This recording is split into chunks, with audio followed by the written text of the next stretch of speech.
in the and then let's not do the draft of. Okay. Because I think that is going to be like super not interesting. The Titans Browns skill player draft. Yeah.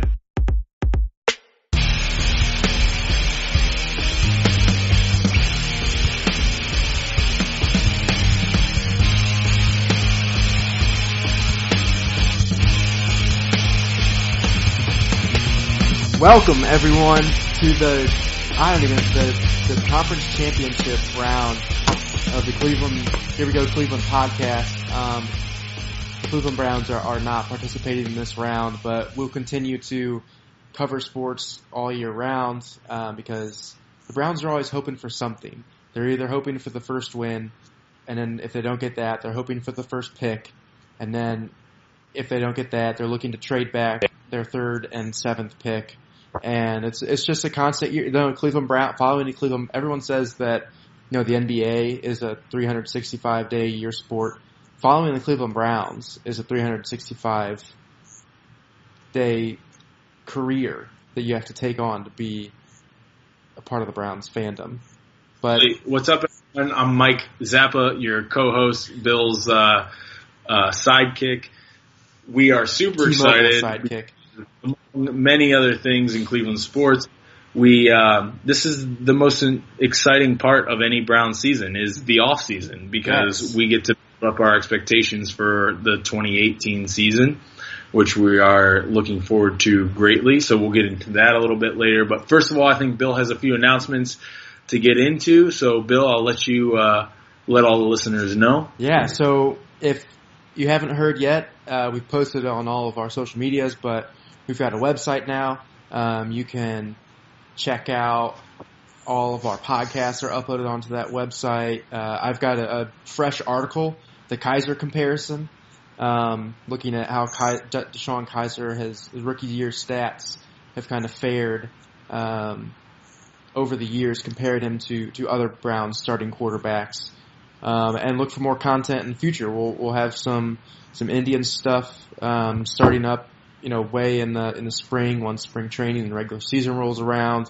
We'll definitely be covering the Browns a lot more in terms of content next season when we get our own full off season under our belt. And so check out the website. We've got a very interesting and special guest coming the week before Super Bowl, so February. This episode will be released on February 2nd, and that episode will include an interview with Cincinnati Bengals tight end Mason Schreck. We're really excited to have him on, talk about the process and how he got to the NFL and how he grew up, watching sports and how that's changed his life so far. So, but Michael, I think you got Medina Boy. He's Medina. So we'll get a little intake on whether he's a Bengals or Browns fan, which I think will be interesting to our listeners. Yeah. For anyone who hasn't been on the website and hasn't read Bill's most recent posts of the Kaiser comparison, I think it's honestly a must read. So for people who truly are pro or con Kaiser, I think it's a good read to see how he stacks up against other rookie quarterbacks in his position. So I think it's a pretty unbiased comparison. Bill and I tend to disagree about the Kaiser forecast, I'll call it, and how he projects, down the road in his career, but definitely a must read. So I would encourage any of our listeners to go out to the website, herewegocleveland.com, to check that out. And that is the first of many articles that both Bill and I and maybe some outside contributors will be writing. So definitely check it out. Cool. But also, yeah, shout out Mason Schreck, because like I said, like Bill said, we are going to be interviewing him to kind of get a small town feel. Since the beginning, we've always been small town fools, talking big on Cleveland sports.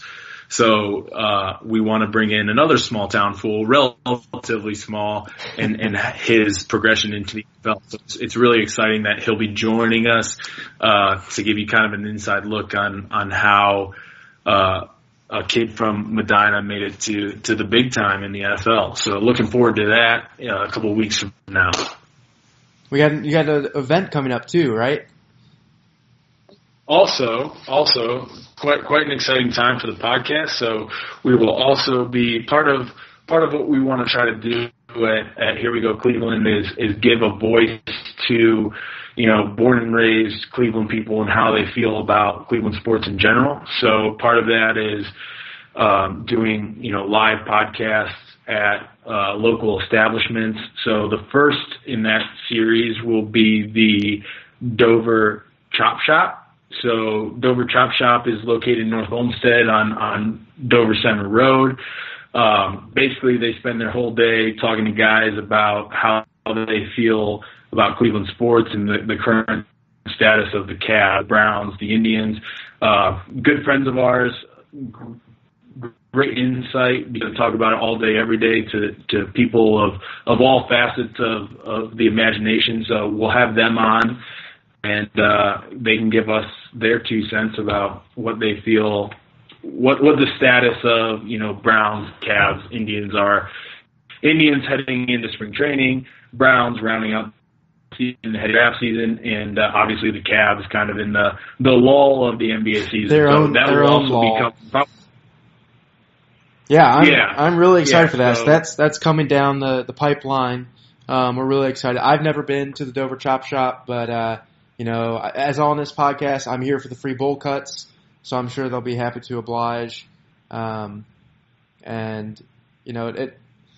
It's your haircut place, so I'm excited to see it. Yeah, so it's like I said, it's in North Olmsted. They've had some higher level celebrities in there before. So, but bottom line is, I think one interesting take is that, the media, the Cleveland media does not always properly represent the fans' feelings and how they feel about the current status of all of our sports teams. So the chop shop, the barber shop, they really life because they talk about it to people who have lived in Cleveland their entire lives and what they feel about, the Browns season that's behind us, the Cleveland season that we're in the midst of, the Cleveland Cavaliers season that we're in the midst of, and the Indian season we're walking into. So It'll be an interesting take. Hope you guys enjoy it. That'll be coming out in probably the next 2 or 3 weeks. We want to look forward to the draft season, the free agency season of the Browns, and also discuss a little bit about the state of the Cavaliers also. So really exciting times for the podcast. Great news for us, yeah. Looking forward to it. Hope you guys also enjoy it. And always, please feel free to give us your feedback at mailbag@herewegocleveland.com. Yep. Speaking of mailbag, we've got our first award-winning listener. We had a mailbag question come in last week, in between us doing podcast here. And let me just find it real quick. So shout out to Benji Lowry of South Carolina. He sent in a mailbag question to, again, our mailbag at herewegocleveland.com. And, he wants to know, we talked earlier, it's a little bit early to be talking about this, but he wants to know how hopeful we are on the 2018 Cleveland Indians, or their AA affiliate, the Akron Rubber Ducks. So let me first get your take on the Akron Rubber Ducks. Yeah, so I'll be honest with you, Benji. We're sitting here in mid-January, and I honestly have been not as in tune to the Cleveland Indians' upcoming season as I should be. But are they still the Rubber Ducks? Is that a question I should be asking? No, you should not be asking that. They're absolutely the Akron Rubber Ducks, and we should be more in tune with that. But we're just really, really focused on the sports that have just either finished up or we're in the midst of, like the Cavaliers. But, today we do want to spend a little bit of time on the Cleveland Indians because Benji, you submitted a question, and we will be sending you a shirt. So any other listeners out there that I'm looking at the envelope right now. The offer still stands. Submit a question to us, and as supplies last, we will be sending you a T-shirt to represent your city of Cleveland. But to get a little bit into the Indians, I heard a interview from Terry Francona this week that was just fantastic. Terry Francona is one of the best managers in MLB, probably the best manager in the American League, in my opinion. But we've had some hurdles to jump this off season between losing Carlos Santana, losing Jay Bruce back to the Mets. Those were two pretty big hitters, but he brought up a couple points that have me really optimistic about the Indians season at this point. And, Carlos Santana is probably 6 years into his career. Jay Bruce, even more, 6 to 8 years into his career. And he said, look, in a small market like Cleveland, there's no salary cap in the MLB.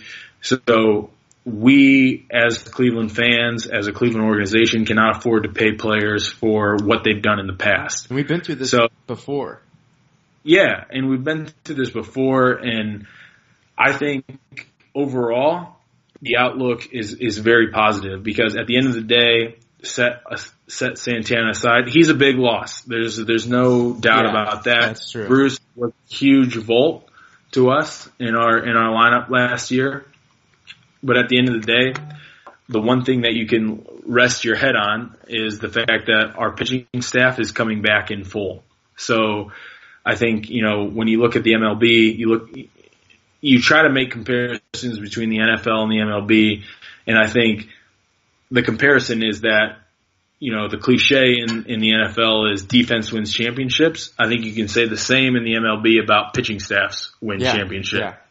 We're bringing our pitching staff back in full, barring the Bauer arbitration, which I think will be sorted out. We'll have Kluber back. We'll have Carrasco back. We'll have Salazar back because as a fourth pitcher, and seems like Bauer will be back also after the arbitration. So our top four pitchers, we lost, I believe, Brian Shaw. Yep, that's true. But like I said, I think the outlook overall as well. We've added some key pieces at first base. What is it? Yonder Alonso we signed. Yonder Alonso. Yep, we got Melvin Upton Jr. That was like an early free agency signing. And when you look back on last year, I mean, the Indians. I just want to say this. The Indians teams that I remember are built on, hardworking guys who are maybe underlooked in their previous previous career opportunities or what have you. And you look at last year, and Brantley was out for a lot of the year. Kipnis was out for a lot of the year, and he wasn't himself when he came back. And so I think it's, a quiet off season is good because those guys that we like that work hard, the Kipnises, the Chisenhalls, Bowers, especially a hard worker, Clevenger. I really think that, people writing off the Indians all this early is great for those guys. And, coming off of the World Series last year, they still were Vegas had them as one of the favorites for 2018 World Series. So there's no question that, it was hurtful to lose Santana and Bruce, but, I think that, anytime you can keep Kluber, that's just really good. Think about 2 years ago, we made it to the World Series without Jay Bruce, and I'm a huge Jay Bruce advocate. I think he was great for our clubhouse, obviously great for our team in terms of talent. But at the end of the day, what it boils down to is he was there for half a season, and we didn't make it out of the first round of the playoffs. So it's to see him go, but I think. The one thing that you can say in a small market team like Cleveland is both Santana and Bruce, their best days are probably behind them, or their most prolonged days are behind them. They may have another one great year, 2 great years, but we as a small market team in Cleveland, we're just not in the position that we can pay a guy whose best years are behind them $10 or $12 million a year. So, and Terry Francona kind of echoed that this year that, 2 years ago when we made the World Series, we had guys in Santana's spot like Mike Napoli. Mike Napoli was kind of a utility player, DH, first baseman type guy, and I think we found, who was the guy in the World Series that hit the game tying in Game 7? Rafael. Game tying. Rajai Davis, yeah. Yeah. So the Indians as an organization, I think, are really good at finding talents like Rajai Davis or like Melvin Upton in this case, or Mike Napoli. So I'm really optimistic that we'll be able to find those same things again this year. And again, bottom line is the core of our team is coming back. Kluber, Lindor, Ramirez, Kipnis fully healthy, Brantley, Carrasco. Those guys are the core of any MLB team would take that as the core of their team. And we have those guys on contracts for the next couple of years. So I think it's looking up. As we move into spring, we will absolutely get our resident Indians expert, Owen Neese, on the pod and have him in. But I think, it's tough to lose those guys like Santana and Bruce, but at the same time, I think the offseason is not over, and we still have a lot of opportunity to improve our team. And if we don't, I don't think all is lost. I think there's still a lot to be excited about for the Indian season this year. I agree too. And another name that, I can't talk about the Indians without saying this, but I mean, we still have the scariest reliever on the planet. I mean, Andrew Miller is still a Cleveland Indian.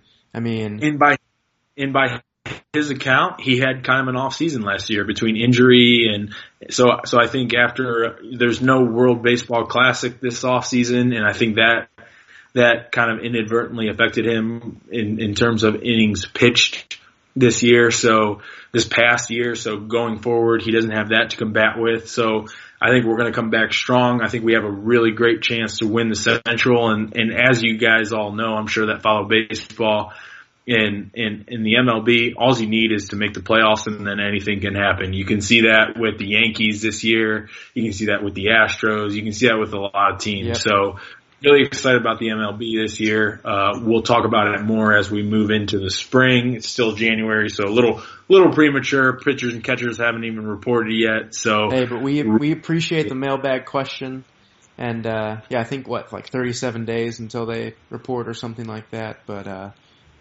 and Benji, be sure once you receive that T-shirt to take a snap, take a picture, send it to us. We'll get you on the website. We'll get you on the social media pages and keep it going. So we love the feedback. Really appreciate it. We're excited to hear more questions from you and all the other listeners we have. Yeah, no double dip in the T-shirt, but we would love any other questions that Benji you have to send us. So thanks again. If your friend, kid, whoever else wants to submit a question, I mean, we wouldn't know. We'd still send them a T-shirt. We would never know. Yeah. Appreciate the mailbag.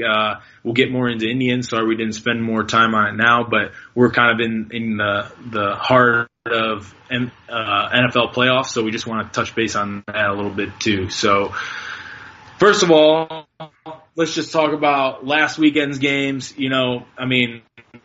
Everything was pretty much self-explanatory except for one game, and that was Saints-Vikings. The Jags. I don't overstep the Jags Steelers game without saying that was. They were down 28-7 at one point, and I couldn't believe that they came back. I don't think that there was a way where Pittsburgh could have won because Jacksonville's defense was just tearing them up. But before we dive into that any further, you're right. Vikings Saints. Oh my gosh. What an insane game. Yeah, it's really believable because, I sat here and watched basically quarters halfway through the first quarter through the end of the fourth quarter. And I'm thinking, you know what? I cannot. Drew Brees. There's a few players in the NFL that I would never bet against. Drew Brees is one of those guys. Aaron Rodgers, one of those guys. Tom Brady, one of those guys. Case Keenum, not one of those. Nope. So I'm watching the game and I'm like, okay, the Vikings are in a good position, but I think they left too much time on the clock. And I'm thinking, you know, Drew Brees marches his team down the field. They take the lead, and I'm thinking this game is over. They left too much time on the clock, and that was that. But then, and even the defense stepped up. The Saints, just for a point of reference, the Saints will end up having the offensive player, the rookie of the year, and the defensive player of the year in Alvin Kamara and Marshawn Lattimore. Shout out Ohio State. Yeah. But yeah, they will end up having both of those players, and they came to the occasion. But how that game ended is the very reason that, first of all, Cleveland Browns fans stay engaged throughout a long season. Yeah. It is the reason that they say that's why they play the games, because anything can happen in those last 30 seconds. And it was a phenomenal game. I had the Saints picked to win the Super Bowl. I thought if they made it past this, they would make do of the Eagles and give the Patriots, who I think are undoubtedly the favorites to be in the Super Bowl, everything that they can handle. But like I said, the cliche is that's why they play the games, and at the end of the day, they came out on top. And I'm happy for Minnesota. I would love to see New Orleans be there because I'm a big Drew Brees fan, big Michael Thomas fan, big Alvin Kamara fan. They just had an insane draft class. They've just really built the team really well, and yeah, so we'll see what happens this weekend. But yeah, I mean, looking back on that game, I mean, that last play was absolutely insane, and I've watched the replay of Williams' angle to try to come in and hit Diggs, and I don't know where he was going, who he was trying to tackle. All you have to do is run in towards Diggs, and then either you just have to keep him in bounds because they don't have enough time to get up there and stop it. All you have to do is stay in front of him and just bring him to the ground, or wait 3 seconds and then tackle him because then they'll have no time left. It's you don't fly in making, I don't know. But if you look at it though, it's also, football goes both ways because he made a great interception earlier in the fourth quarter that allowed Drew Brees to take the Saints down and score a touchdown, that allowed them to take the 21-20 lead. So there's my personal opinion is, football is a game of instincts, right? And when you think too much and don't rely on your instincts to take advantage, I think that sometimes gets you into trouble. And I think instinctively, Marcus Williams, who is a rookie, and had a fantastic season. I think instinctively he would have done that, but I think he got in his own head and he thought a little bit too much, and he was thinking, I need to bring him down or I need to knock him down in bounds when he goes to his catch. And when he went up for that catch, he just whiffed. Yeah. And I think his intentions were accurate because I think he was trying to do just that, is undercut his legs. Right. And bring him down in bounds, because the second his two shoulders hit the turf, that's done. That's it. Yeah. It stopped. Or if he could have flipped him so that his elbow hit or something, whatever. Yeah, and I just think he thought a little bit too much, and I hope that Marcus Williams gets a chance to make up for that, because as a rookie, that's a tough burden to bear. But it was nonetheless not. I was pulling for the Saints, but more or less didn't have a dog in the fight. I just wanted to see a good game, which we saw. Mm-hmm. And man, that is, if you were watching it live, that is a play that you won't forget, for many, many years. And Shout out to Case Keenum. Shout out to Stephon Diggs. Shout out to Minnesota. Pour one out for your guy Marcus Williams, because that's a tough play to make. But yeah, but anyway. Okay, so before we get to Jags Steelers, I want to rewind back maybe 2 minutes, less than 2 minutes, a minute from the Diggs play, and look at a couple Saints plays that actually, in the end, gave Minnesota too much time to work with. So if you look, I think one of the plays was earlier in the fourth quarter, and they ran it was third and one. This is like what the Browns would do. 3rd and 1, late in the fourth quarter. They run the reverse handoff to Willie Snead, who passes it just to nowhere.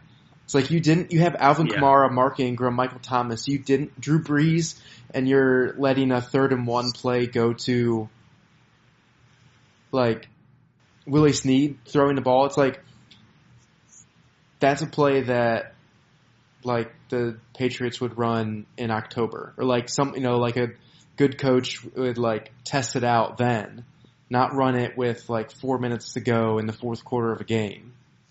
And I agree with you, Bill, but the thing that I think that shows you is the amount of respect that Sean Payton has for the Minnesota defense. Yeah. And he kind of came to the conclusion quickly. Obviously, you have to make that decision very quickly that you know what, I think our best chance at success is running a trick play rather than trying to get a yard up the middle. Now, that can be debated, back and forth between anyone that you want to, but I don't blame him because the play was there. It was there.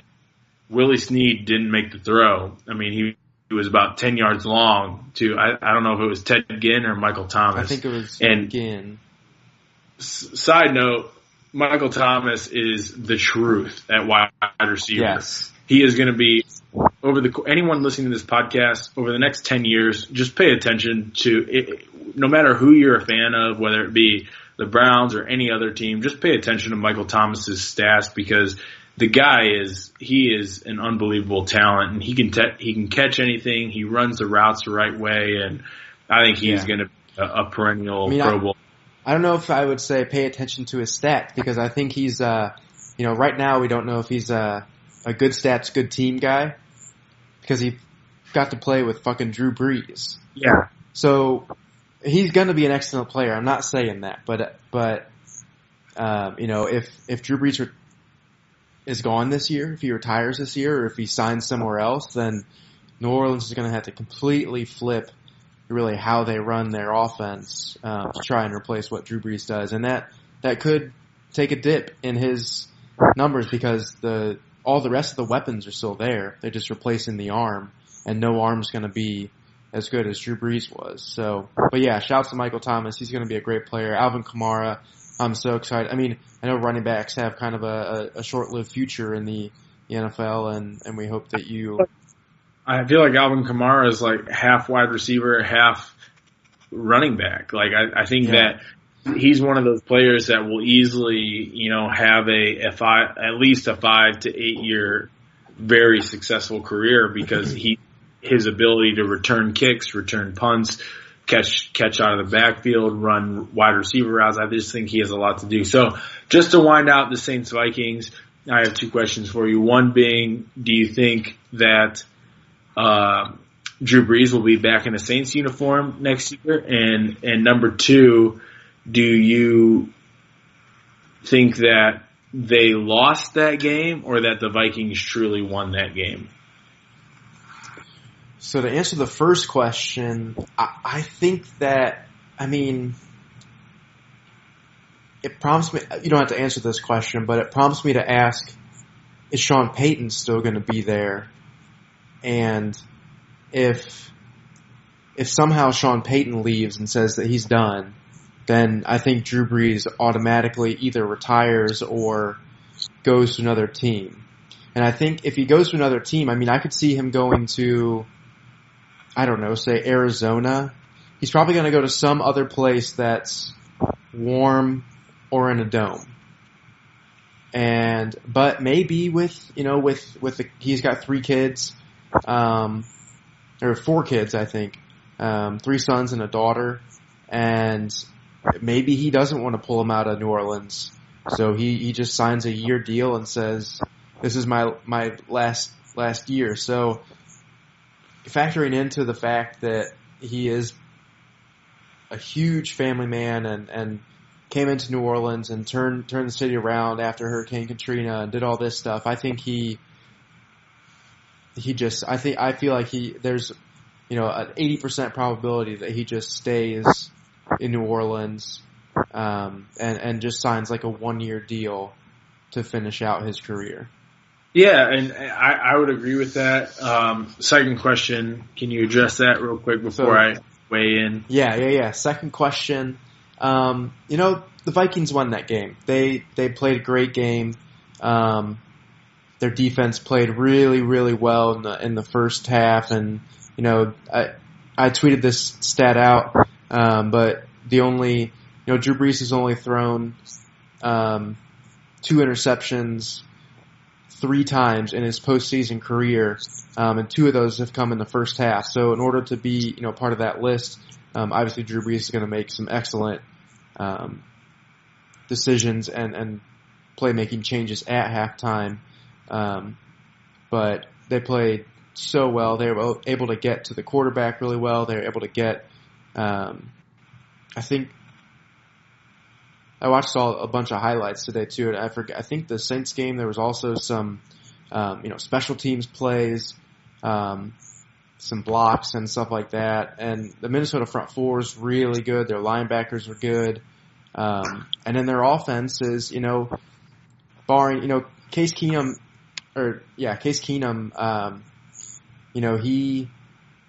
he doesn't have to do that much, and he's really good at not doing that much. So They have some good playmakers. Joel McKinnon's good. Diggs is really good.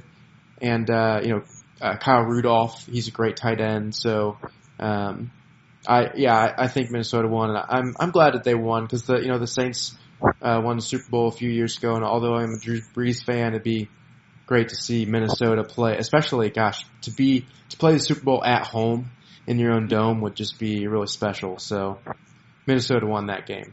What about you?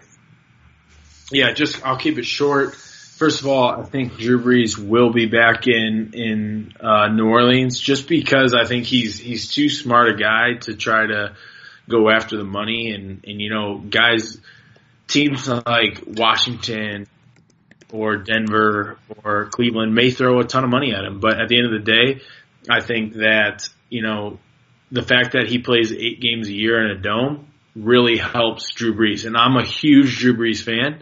But I just think that perfect conditions like you have in a dome carry on, to translate into wins. And if you think about Drew Brees in the NFC South, you think about 8 games in New Orleans in perfect conditions.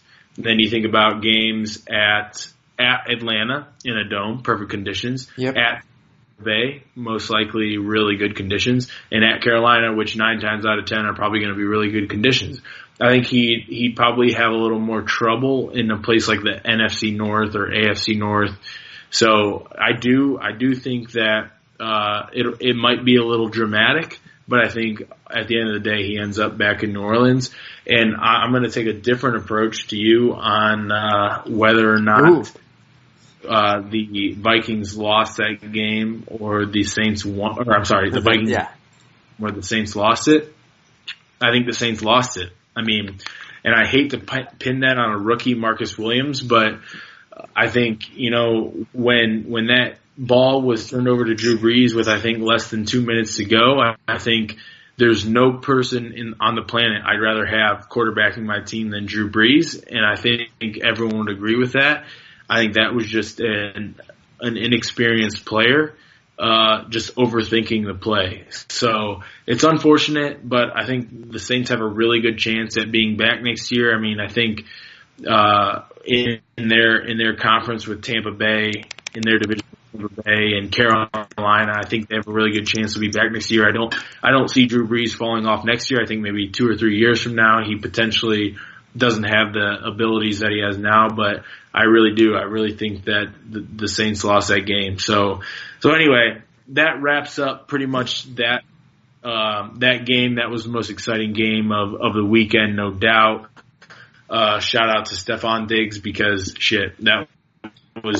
that play will be remembered by a lot of people, not just Vikings, but people who are watching the game in general.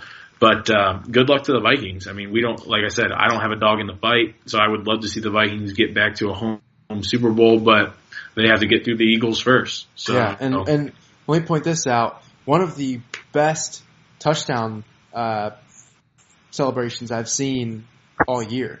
The freeze frame, when Diggs ran by everyone and freeze framed them.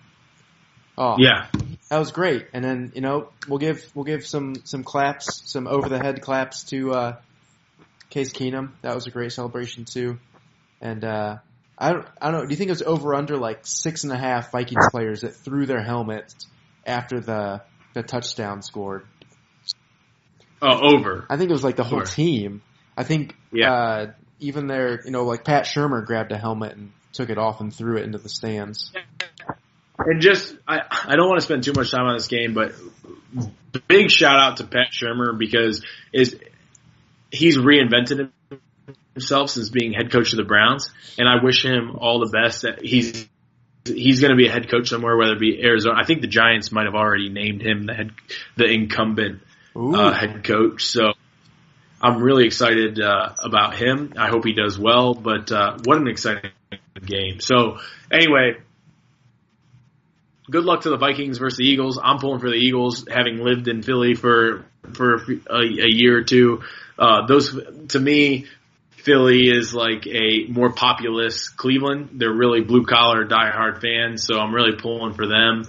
But I wouldn't be mad either if the Vikings end up getting a home Super Bowl. So shifting gears, we won't spend as much time on the Jaguars-Steelers game because, because we hate Steelers. Why would we?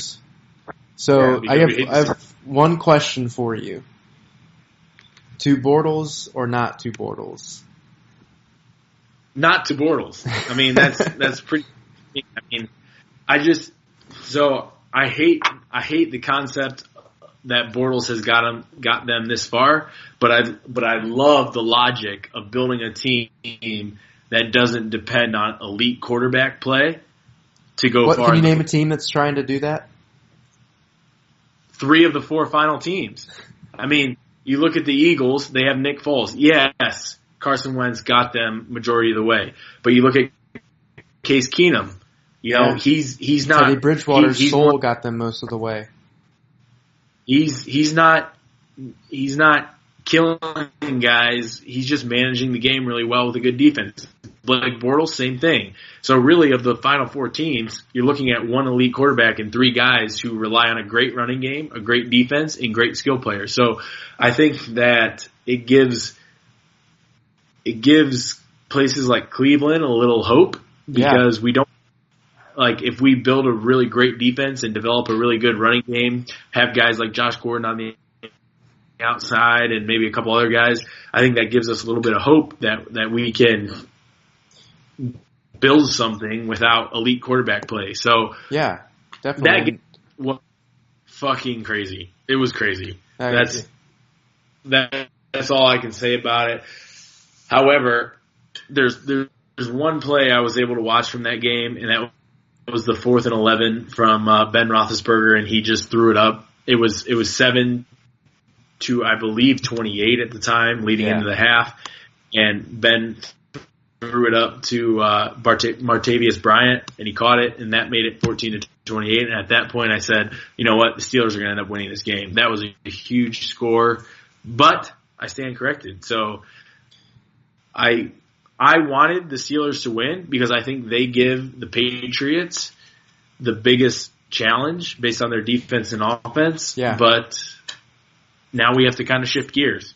Right. And I mean, we're not going to spend too much time on this game, as we said, but if I told you that Roethlisberger had 470 yards passing, 5 touchdowns, 1 interception, and they scored 42 points and lost to the Jaguars before this game, you would not take a bet that was true. But you look at Bortles, he had 14 completions, just over 200 yards. No mistakes, didn't throw any picks, didn't get sacked, and he just managed the game. And like you said, it gives hope for Cleveland to see teams that just build like this, where they necessarily can't find a franchise quarterback, so they just continue to build the rest of their team. And I think something ridiculous like the past 6 seasons before this, the Jaguars turned it around the past couple years. They had the top 5 worst records in the league each season for like 6 straight seasons. So maybe the Browns will go undefeated in a couple of years because they've been top 5 for the last 11 seasons or something like that. So draft picks, yeah. But so that's all. So next this Sunday, I guess we've got the 2 Sunday games.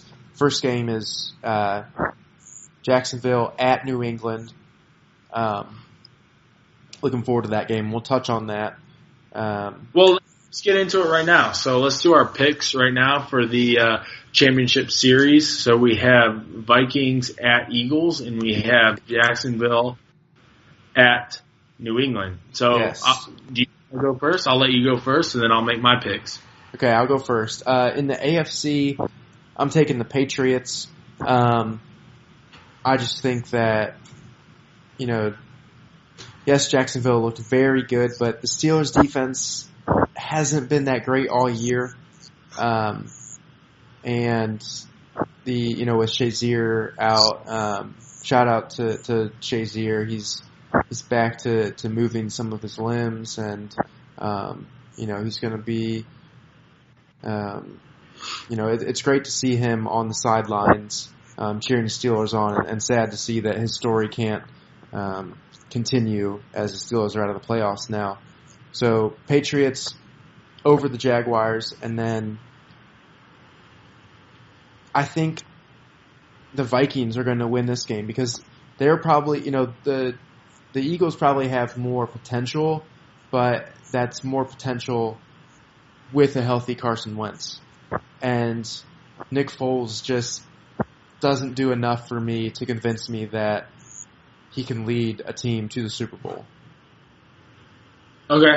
All right. So, first of all, starting in the AFC, I'm going to oppose you and say that I think Jacksonville is going to beat the Patriots. And the reason I say that is because I think in the NFL, MLB, NBA, no matter what league that you're in professional sports, I don't think it's about who's the most talented team, but I think it's more about who gets hot at the right time. Yeah. And I think that the Jaguars have gotten hot at the right time. They won a close one with Buffalo. They obviously won a close one last week with Pittsburgh, and I think they're going to continue that hot streak, and I think they're going to unseed the Patriots. So I'm picking the Jacksonville Jaguars as a Cinderella story to be in the playoffs. And as far as the NFL, yeah, so that's a hot take. That's a very hot take. Hot take, wow. Even with a super healthy Gronk. That's my favorite part about this postseason is that Gronk has been healthy the entire. This is the healthiest he's been in any postseason. So, and no doubt. I mean, I think that the Jaguars will be the underdog, but the cliche we touched on earlier is defense wins championships, right? Yeah.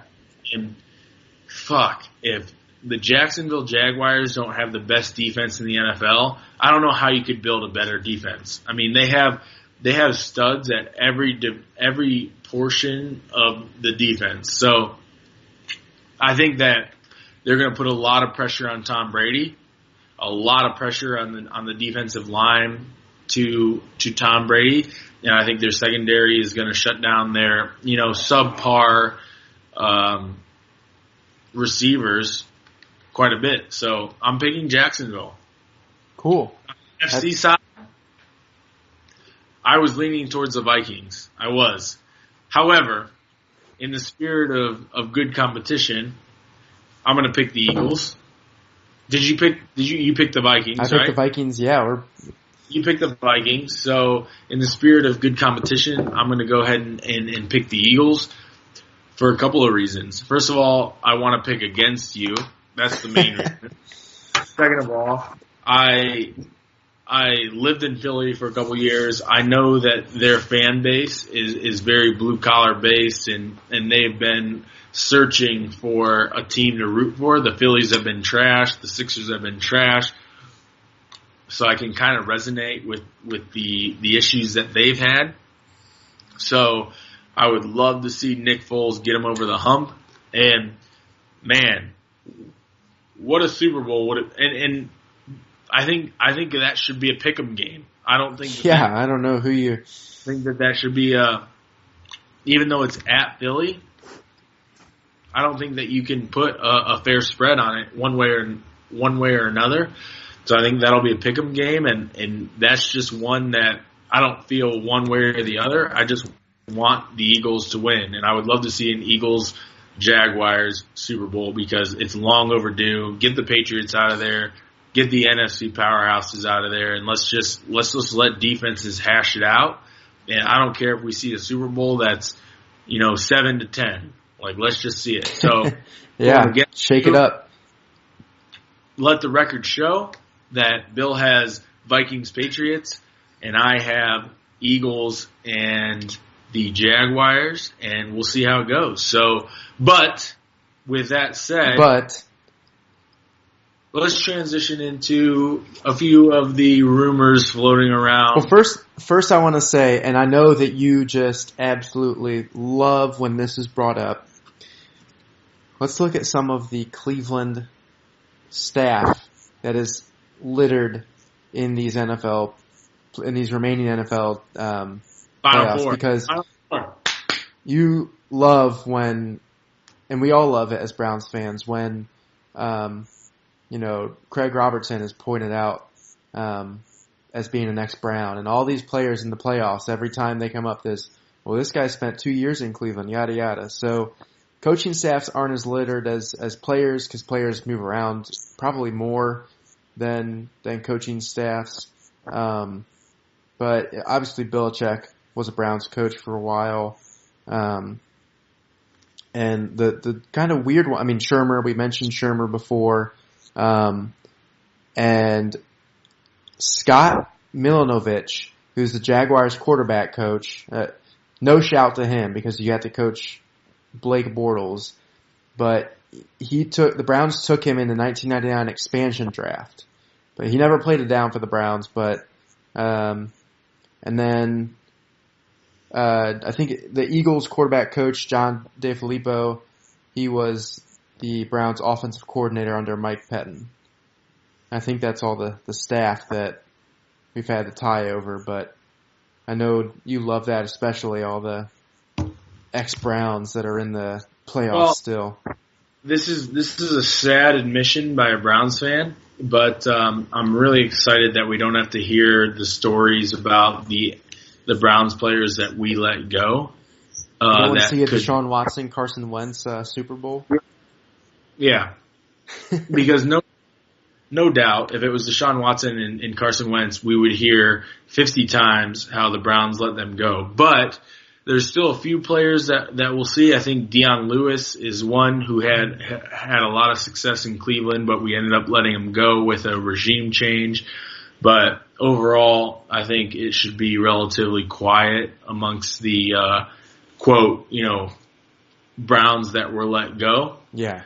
So anyway, I'm also excied about that I don't have to hear any NBC, Chris Collinsworth or Troy Aikman or anyone, or Joe Buck specifically.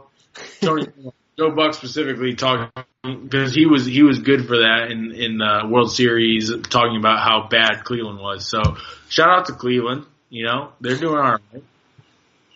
After an 0-16 season, things are looking up. Things are looking up. I love Joe Buck's call on the Diggs play, though. He was getting emotional. He was into it. And, I listened to an interview about him. It's so funny. All the World Series that he's called, and the only complaints he gets about being biased against one team or whatever are from those fan bases. No one else that's, if you're the World Series that the Indians were in, Cubs, Indians, no other fan base was saying he's so biased against the Indians or he's so biased against the Cubs. It's always only the fan bases that think that the announcer. So I just want to stick up for Joe Buck. I actually like Joe Buck as an announcer.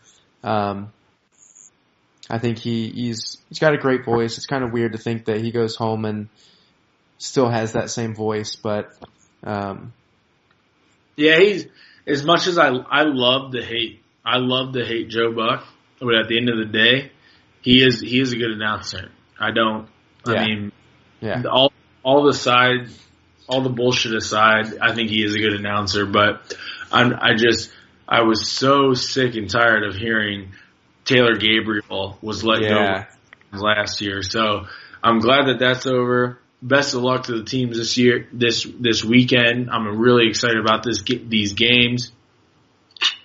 And I think, like I said, there's been quite a few teams in the last 10, 15 years that, weren't necessarily, quote, the best teams in the NFL, but they got hot at the right time.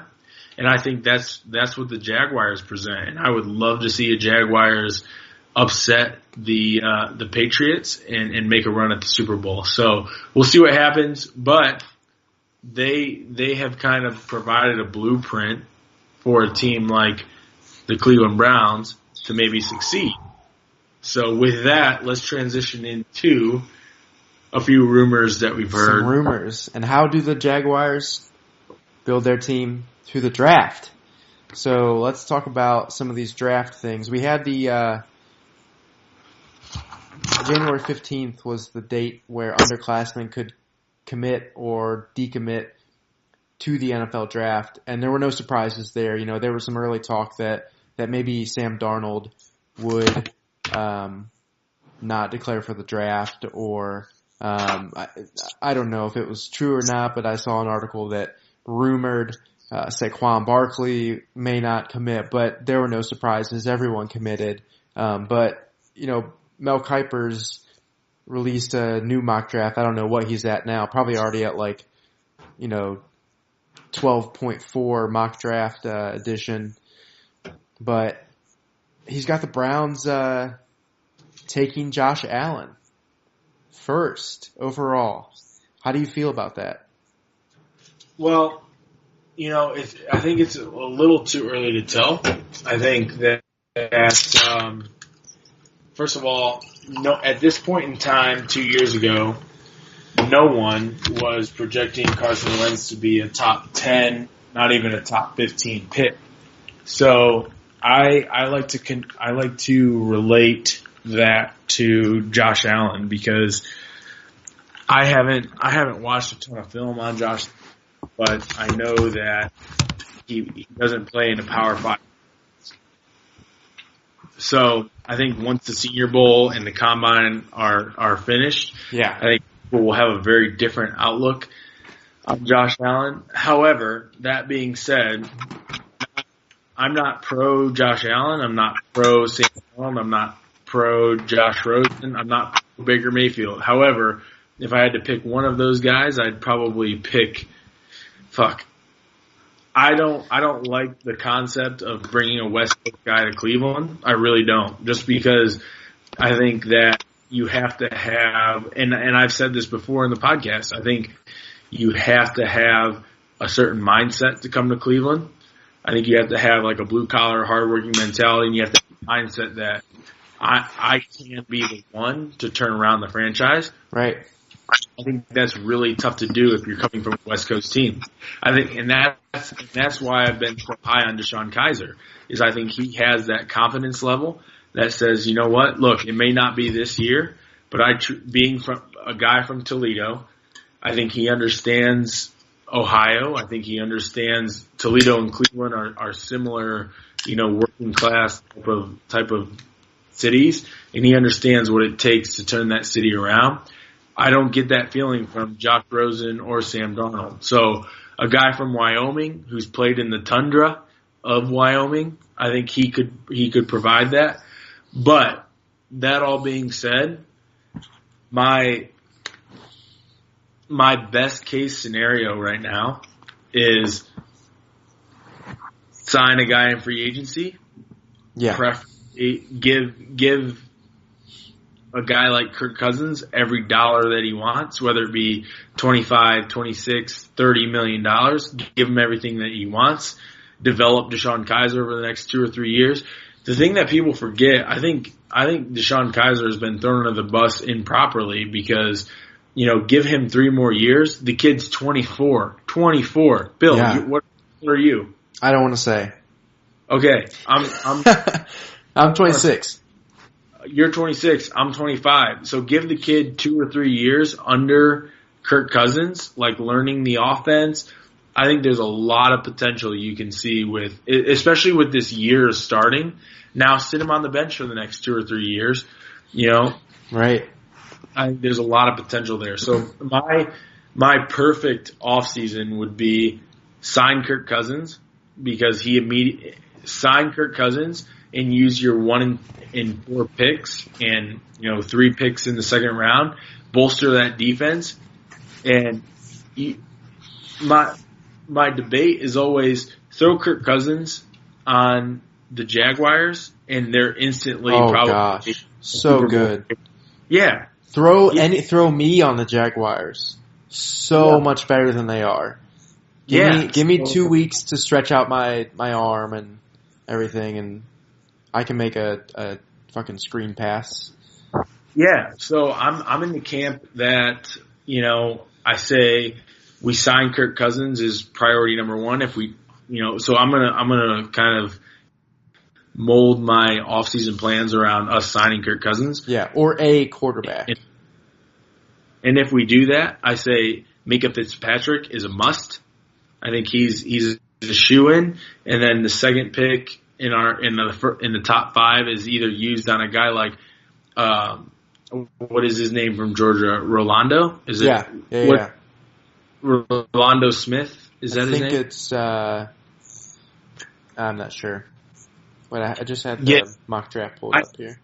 The last thing that Cleveland fans want to hear is probably bolster the defense because our offense was so bad last year. Yeah. But if we build a stud defense, pick up Fitzpatrick, stud linebacker, or another stud DN, and we have a guy like Kirk Cousins, and we add a few pieces on offense and free agency, I think next year is completely different with Cousins at the helm. So, Roquan Smith is Georgia.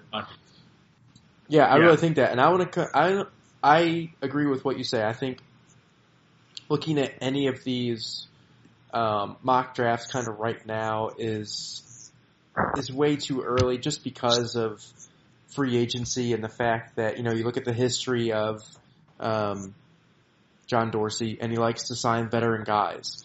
So I think it's way too early to talk, Rosen, Darnold, Allen, Mayfield, any of these guys before free agency comes, because Drew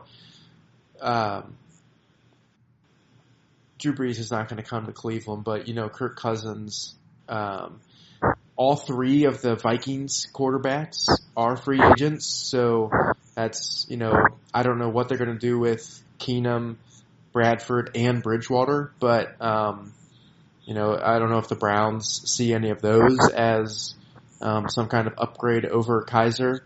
But so let's flip this. Let me give you the worst case scenario that could happen for Cleveland. So they aren't able to sign Kirk Cousins, but they go out and sign a veteran quarterback. They also take a quarterback with the number 1 pick. And then the 4th pick is probably Barkley or Roquan Smith, like you said, and then the worst case news that the Browns could have after making those picks would be that Joe Thomas retires, because there's been some rumors lately that, and he kind of, I think these rumors started before the season ended, were that he's uncertain about his future, and he's uncertain whether he wants to continue the fight. Joe's always been a very outspoken guy, so it's not unlike him to be, and these aren't just like coming from, Cleveland Browns media or people reporting this. I mean, he's the source of this news. So he says that, he's making progress on his injury, or his, physical therapy, and, it's given him a lot of time to think, and he's really down to, is he going to be healthy enough to, survive another season and finish out his contract? And, I hope that that's all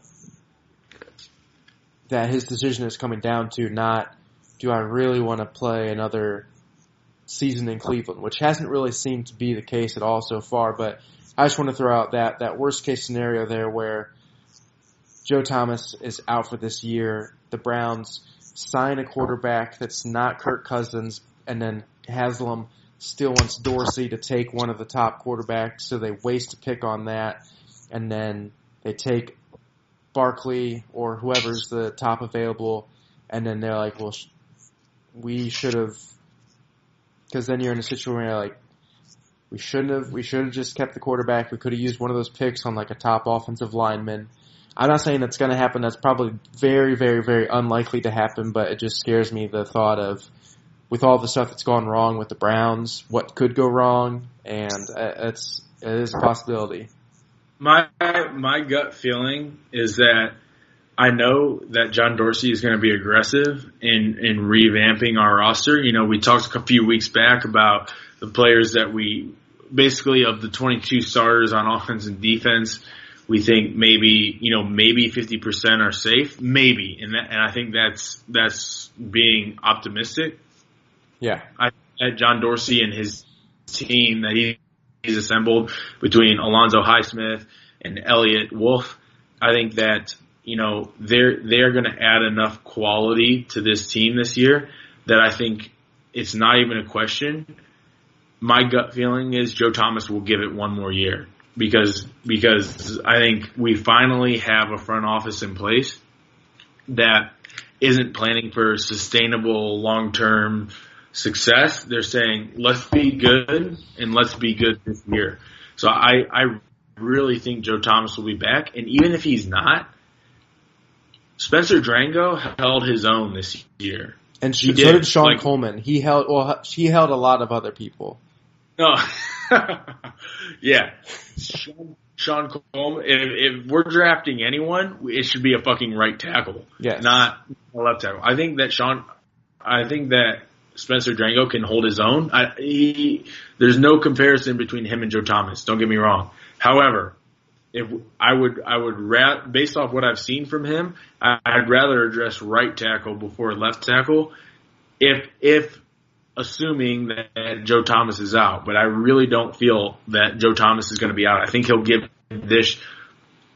this will be the last regime that he gives a shot to. Yeah. And I think he'll be back. So at that point, I think that's a huge win for us. And I think if you put a guy like Kirk Cousins or Alex Smith with Joe Thomas as a left tackle, you upgrade right tackle via the draft or free agency. I think that's a really solid offensive line. And then you add potentially maybe Saquon Barkley if we don't go with Roquan Smith. It's honestly kind of a tough position that we're in, because if we choose not to go quarterback at number one, who do you draft? We're so wealthy.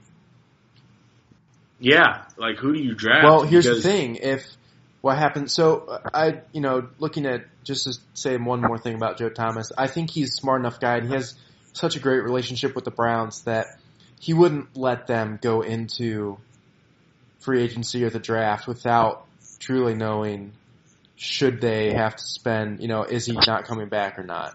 I don't think he would do that to the Browns after all they've given to him, but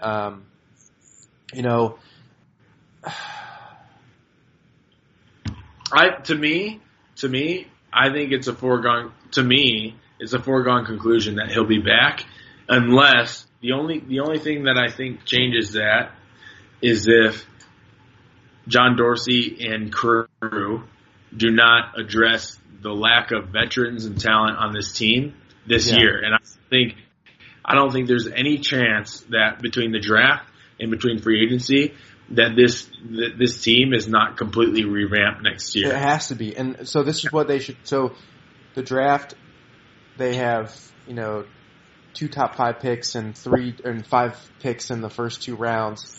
Free agency, they have the most money by far.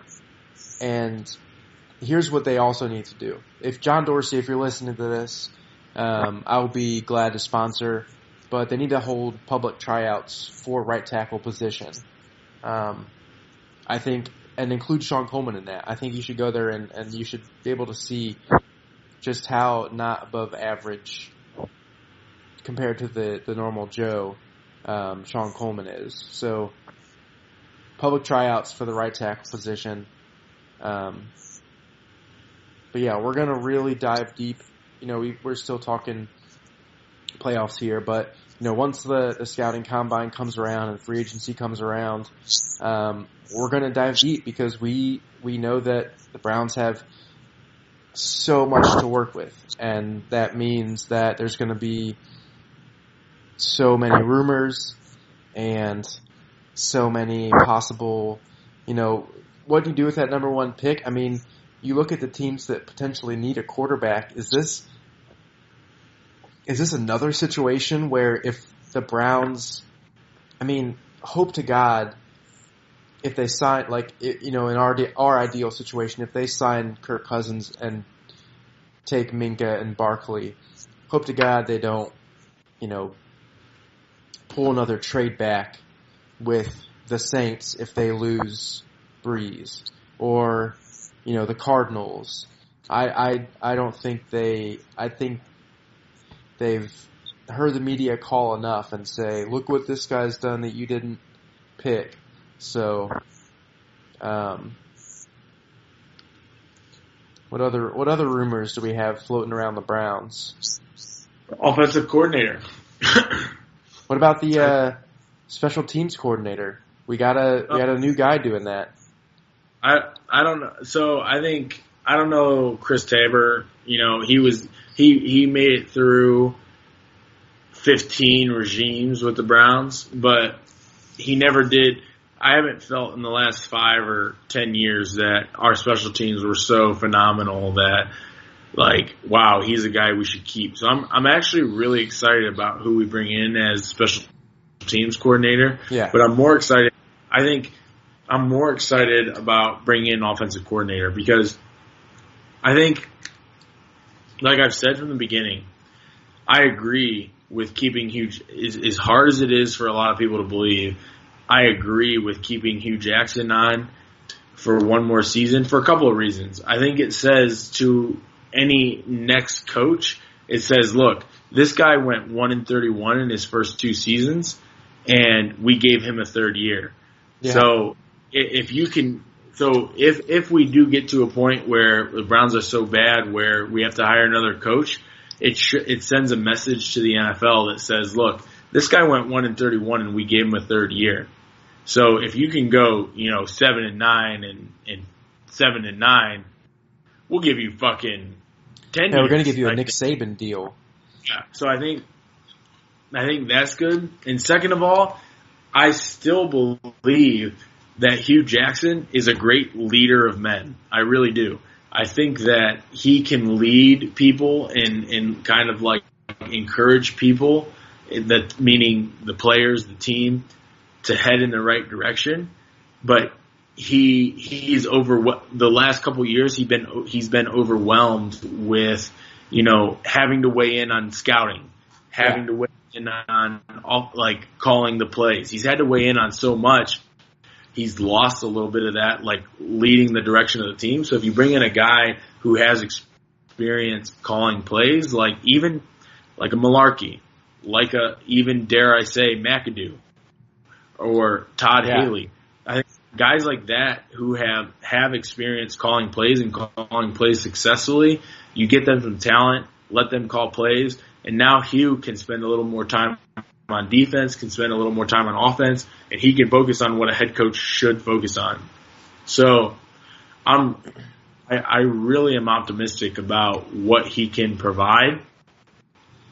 Yeah, with a lesser role on the offensive play calling, but more of leader of the team. Because I've told you, Bill, since we were 0-8, I've said the thing is about Hugh, he has not lost the locker room.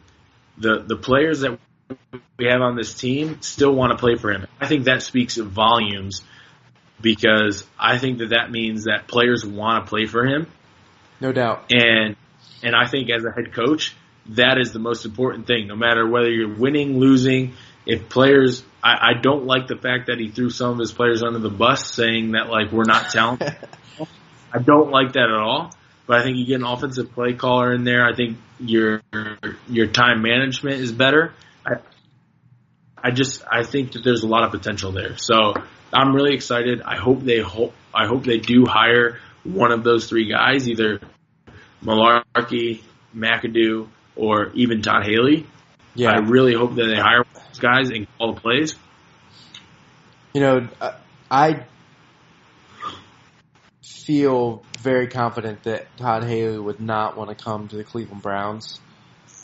And as far as the other two cases, those were the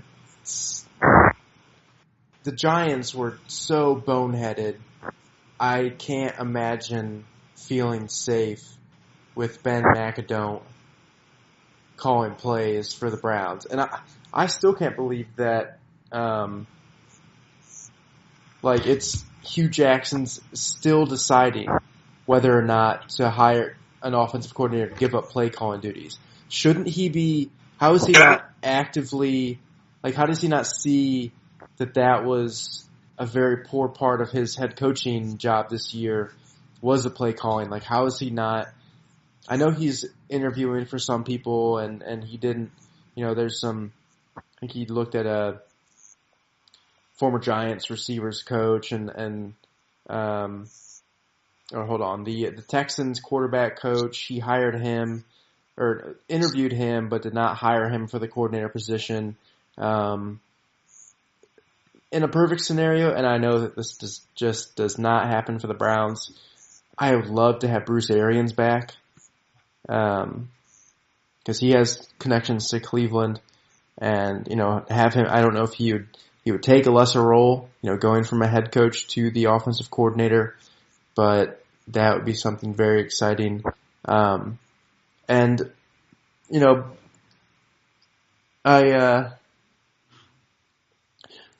I guess I wouldn't be too pissed off if we did hire Mularkey, because he has experience handling a rookie coach. But, the only reason the guy's offenses were ever good is because he had Decker, and if you look at the 1 year that his offense was good, it was ranked 9th in the league. It was the first year that he was a head coach, but it was also the first year that Tennessee's offense had Eric Decker and DeMarco Murray. And you throw in the other playmakers that they already had, with Delaney Walker and Derrick Henry, Marcus Mariota, and I just don't. He's an average head coach. I'll give you that, but I don't think that. So here's my counter argument to that is, okay, on a scale of 1 to 10, 0 being the Browns' talent and the Titans' talent on offense. Okay. 0 meaning they're equal. Right? Right. What would you give the Titans in terms of more talent than the Browns? 0 meaning talent is equal. Where would you rate the Titans? Oh, okay. Offensively, their offensive talent.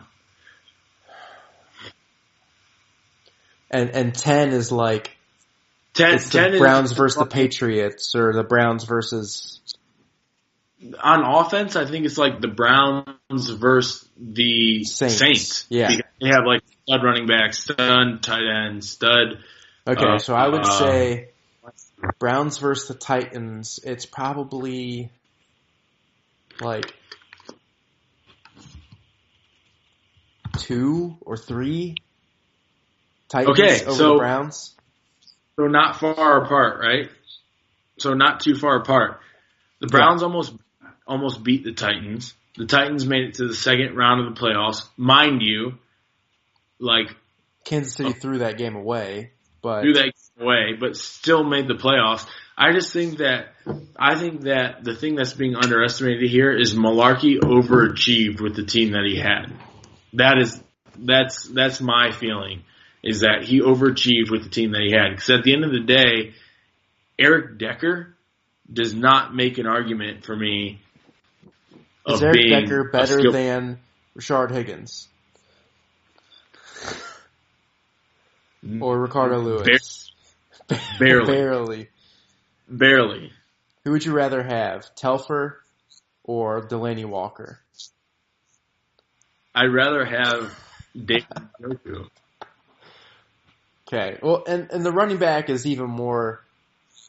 That's even more of a toss-up because DeMarco Murray is on the downcline and he's been hurt for a lot of this season. But yeah, I agree that the talent gap between the two really isn't that much, and maybe if you give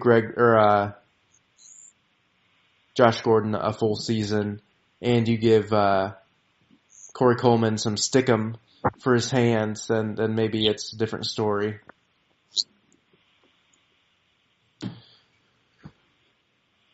But I just don't see. I mean, I would be begrudgingly okay with Mularkey coming on and calling plays for the first couple years, but I just know for a fact that would not be the coach that would leave Cleveland back to actual success. I just know that. But how do you know that? Because you look at guys like who's the offensive coordinator for the Vikings, who's about to get a head coaching job? It's not Shermer. Who is it? Yeah, Pat Shermer. Yeah, he's a prime example. It's like how can a head coach who didn't do so well as a head coach reinvent himself as an offensive coordinator? Yeah, because he only has to focus about. But the thing is that I think Mularkey is the head coach and he calls plays in Tennessee. I don't think they have an offensive coordinator, but I don't know. You look at the reason he didn't get fired. He was unwilling to commit to going to a scheme in which Mariota could really succeed in. Because look at Mariota's stats. I mean, he had 14 touchdowns and 15 interceptions this year. And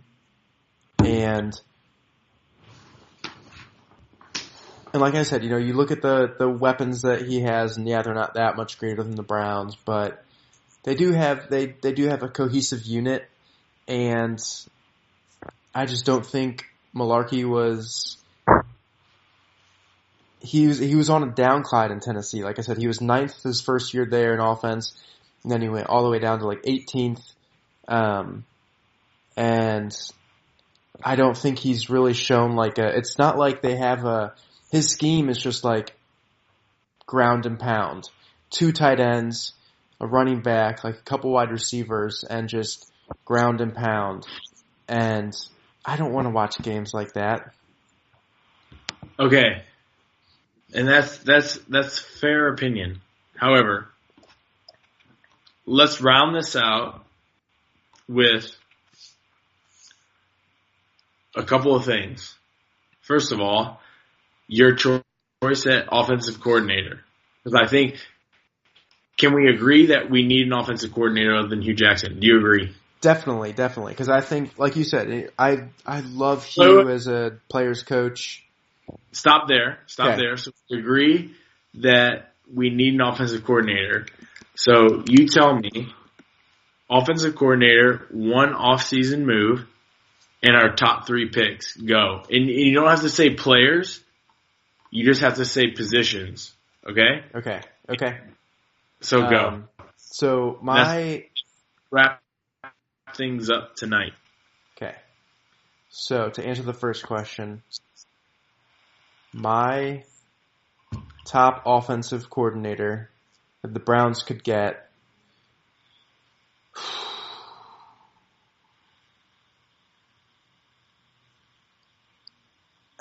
man, this is such a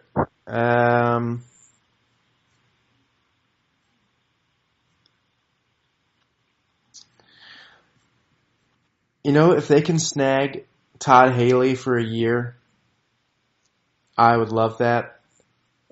He did so much with Ben Roethlisberger, and I don't know if he stepped down from the Steelers to retire, or if he stepped down to take a different role because he felt that he didn't really want to just continue on the Roethlisberger path for a few more years, because it doesn't seem like the Steelers are really trying to move on from Ben just yet.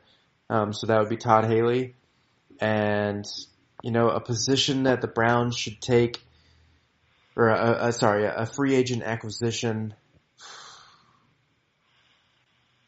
other than quarterback, because that's obviously what the Browns need. I would love to see them get like a great young linebacker that's just ready to be paid right now. And maybe that's like a safety hybrid. I think a lot of teams are kind of going to a safety hybrid, some guy that can tackle tight ends and cover tight ends, but also cover running backs out of the backfield. So that would be huge if they could get someone like that. And your top 3 picks then? Top 3 picks in the draft? Yep. You can do position. You can do position 1, Okay. 4, 33. Okay, so my top picks would be, I would go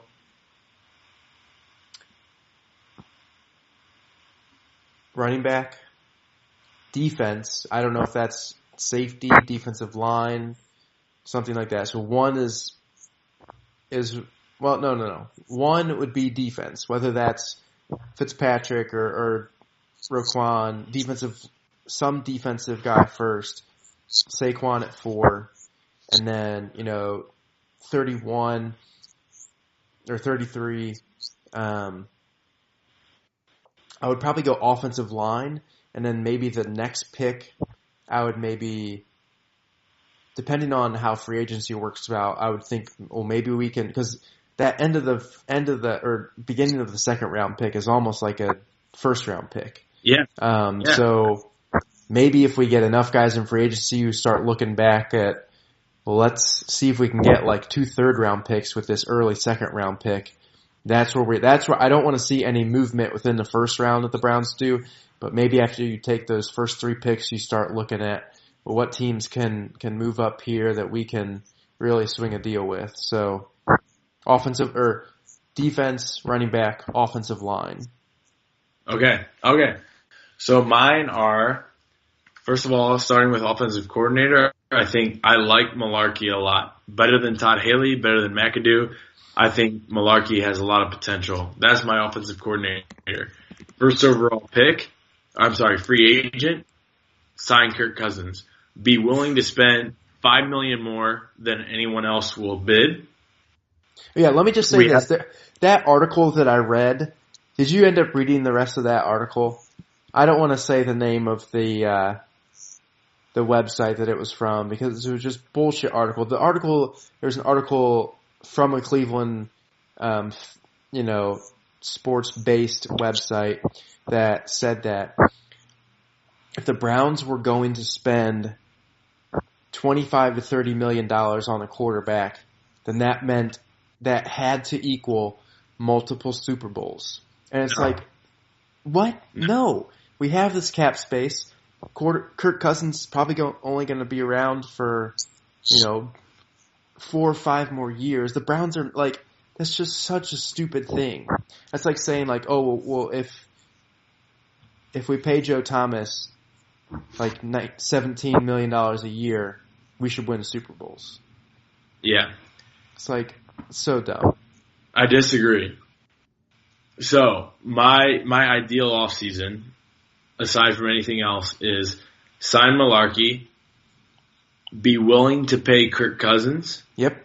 $5 million more than any team will offer him. $5 million more. Okay? If that means $32 million, I don't care because we have $115 million to spend. Yeah. Okay? Sign Kirk Cousins. With 1 and 4, you go Saquon, running back, and more importantly, the character to change the franchise culture. That's the selling point for me with Saquon. If Saquon wasn't a big time character guy, I would say bypass running back and with either of those 2 picks. But I think Saquon can bring an energy to the offense that a lot of other people can't bring. So I would say Saquon with number 4. He's a better version of Christian McCaffrey. Yeah. So much better version. Yeah. With number 4, I think you go defensive back, whether that be Minkah Fitzpatrick, whether that be Josh Jackson. That is our weakest point. So get a DB, and with the number 33 pick, either go offensive lineman, like a right tackle or something like that, if Joe Thomas decides he's not coming back. Those are my top 3. I think in free agency, you can address wide receiver. There's enough free agent wide receivers that we can make a strong play. So I'm saying Mularkey, offensive coordinator, do everything you can to sign Kirk Cousins, hit Saquon Barkley, hit Minkah Fitzpatrick, and with that number 33 pick, hit up a corner. And that will drastically change our team next year. So that is where I stand right now on January 18th. But as things develop with free agency, we'll see how we go. So yeah, it's going to be exciting, though. Yeah. I think that's a good place to kind of round things out. We'll address that as we kind of go through free agency and go through the draft, and hopefully we're at the combine. We're working on it, but hopefully we're at the combine. But yeah, that's where I'm at right now. So all right. With that, yeah, that was a long episode, but we had a lot to go through. We talked a lot about the playoffs, talked a lot about Browns off-season moves and potential off-season moves, and it still feels a little too early to talk about that because free agency doesn't start until March. Yeah, thanks. Here we go, Clevelanders, for listening to this podcast. Again, send us a mailbag question at mailbag@herewegocleveland.com. There's also a link to the mailbag email on our website, herewegocleveland.com. So thanks again to Benji. We're going to get your shirt out to you. It's going to ship tomorrow. So, again, free shirts while supplies last. I'm Bill Hebel, and along here with your boy Mike Zappa. Until next week, thanks for listening. See you soon. See you soon. Over the head, Angels in the outfield claps for everyone. Go Eagles. Fly, Eagles, fly. Peace.